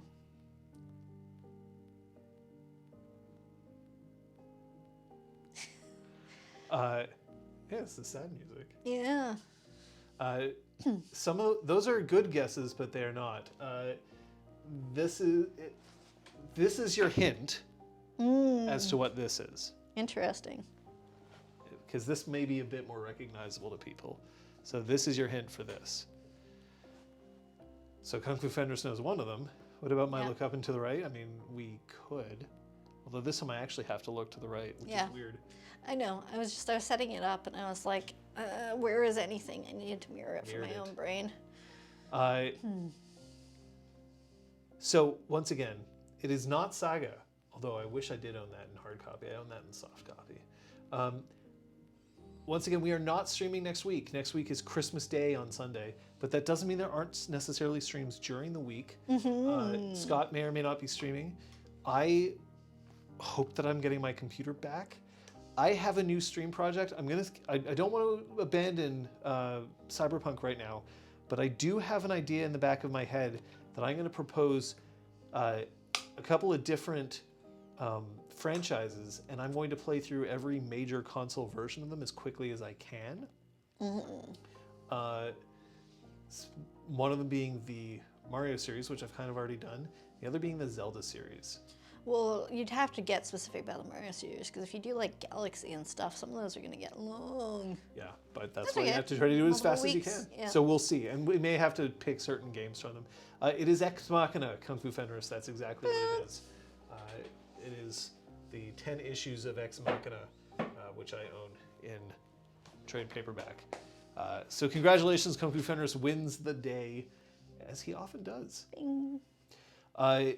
Thanks for tuning in, though. Yeah. Super cool. We are going to be back on January 1st. Whether it's the Froyo or whether it's something else, the best place for you to find that out is on the Discord. You can find that in the chat up there. Or down in the links below.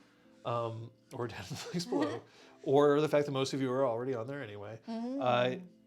But yeah, we would love to hear about your thoughts about Avatar Legends as a game and as a setting. And otherwise, Friday, I think Punchy is a possibility. We're probably having Friday Punchy. I mean, I know that they aren't leaving the city. I actually know they might be going to Ottawa. So I don't know. We'll see. Stay tuned to the Discord as always. Thank you, all of you, for tuning in tonight and throughout the past year. And we hope to see you in the year and many years ahead. But yeah, if you can't tune in, it's always great to see you drop a message in the Discord.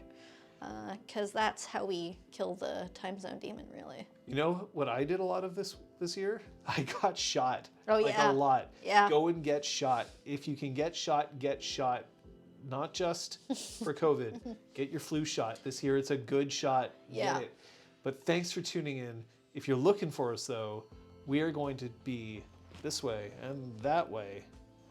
And we'll see you next time. Bye. Happy.